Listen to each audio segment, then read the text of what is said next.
جس طرح آپ سب کے سامنے میڈیا پہ پہلے پابندی لگائی، پھر ان کو پچھلے گیٹ سے جس طرح کوئی بہت بڑا دہشت گرد ہو اتنے زیادہ پولیس کی گاڑیوں میں چھپا کر ان کو لے کے آئے ہیں اور عدالت میں پیش کیا ہے.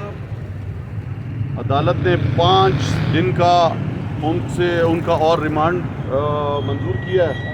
تو میں سمجھتا ہوں کہ اس طرح کی کوئی چیز نہیں ہے، کوئی تھوڑی انہوں نے کوئی قتل کیا ہوا ہے، کوئی ان سے جو ہے وہ جس چیز سے مارا ہے وہ چیز برآمد نہیں ہو رہی. ایک آزادی رائے کے حوالے سے ایک بات کہی ہے انہوں نے، اور میں سمجھتا ہوں کہ اس ملک میں جس طرح آزادی رائے کا گلا گھوٹا جا رہا ہے، جس طرح یہ ظلم کیا جا رہا ہے، یہ تو ماشاءاللہ کے دور میں بھی اتنا بدترین دور نہیں دیکھا جو اس امپورٹڈ سرکار کے دور میں ہو رہا ہے. لوگوں پر 50 ایف آئی آریں کاٹی جا رہی ہیں. مجھے بتائیں ان کا قصور کیا ہے؟ جدھر ہمارے چیئرمین عمران خان صاحب پر قاتلانہ حملہ ہوا ہے، انہوں نے جن کے نام لیے ہیں 3، ان پہ تو ایف آئی آر کٹ نہیں رہی ہے. اور پاکستان کے مختلف علاقوں میں لوگوں کو پتہ نہیں کدھر سے خیال آ رہا ہے ایک جیسی ایف آئی آریں کاٹنا. یہ ساری عوام سمجھ رہی ہے کہ کیا ہو رہا ہے اور اس ظلم کو اب ختم ہونا چاہیے.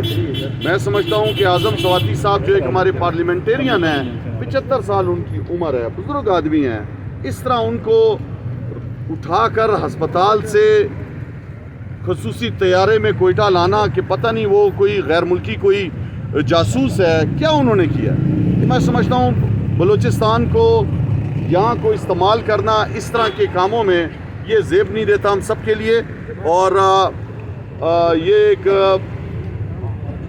ظلم ہو رہا ہے اور اس ظلم کے خلاف پورا پاکستان سراپا احتجاج ہے. سب کو پتہ ہے کہ کیا ہو رہا ہے، کیوں ہو رہا ہے، اور نہیں ہونا چاہیے یہ سب کچھ. شہباز گل کے خلاف بھی قلعہ عبداللہ میں ایف آئی آر لانچ کیے گئے، اس حوالے سے آپ کیا کہیں گے؟ جی ہاں بالکل، اس کے خلاف بھی ایف آئی آر ہوئی ہے. عمران خان صاحب کے خلاف بھی ایف آئی آریں کی 25-26 ایف آئی آریں ہیں، میرے خلاف بھی ہیں، تمام لیڈرشپ کے خلاف ہے. سوشل میڈیا پہ جو آواز اٹھاتا ہے اس کے خلاف اس کو ڈراتے ہیں، دھمکاتے ہیں، کیسز کرتے ہیں، مارتے ہیں. تو یہ امپورٹڈ سرکار اپنی کمزوریاں یہ چیزیں کر کے چھپانا چاہتی ہے. آج معیشت تباہ ہو چکی ہے، پاکستان 100% سے زیادہ ڈیفالٹ پہ جا چکا ہے. آج ان کے پاس کوئی ایسی چیز نہیں ہے کہ یہ ملک کی بہتری کی طرف لے جائیں اور عوام کو کوئی خوشخبری دیں. مہنگائی کے طوفان ہیں اور یہ اپنی چوریاں بچا رہے ہیں. میں سمجھتا ہوں کہ آج پاکستان کا جو سب سے مقبول لیڈر عمران خان، اس پہ قاتلانہ حملہ ہوا ہے، اس کی ایف آئی آر نہیں کٹ رہی. ہم کیا چاہتے ہیں؟ یہ ملک کی معیشت ڈوب رہی ہے، اس پاکستان کو بچانا چاہتے ہیں.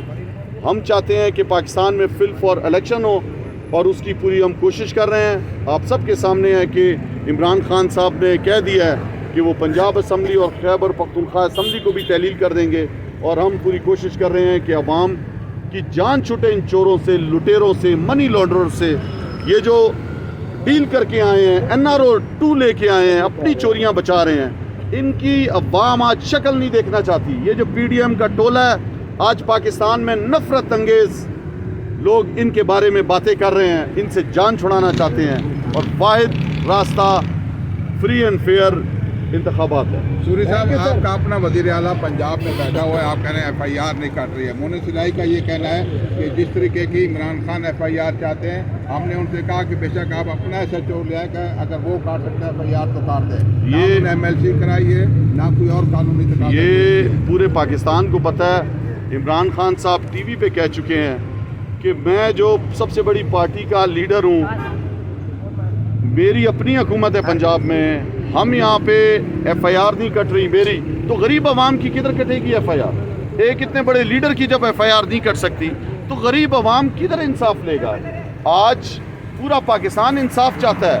آج پورا پاکستان لیٹر لکھ رہا ہے ارشد شریف کے حوالے سے کہ اس کے قاتلوں کو پکڑا جائے. انہوں نے جو درخواست دی ہوئی تھی سپریم کورٹ میں چیف جسٹس کو کہ میری جان کو خطرہ ہے، لیٹر لکھا ہوا تھا. آج اعظم سواتی صاحب کے لیے انصاف کے لیے پورا پاکستان لیٹر لکھ رہا ہے. کل عمران خان صاحب نے لیٹر لکھا ہے سپریم کورٹ کے چیف جسٹس کو.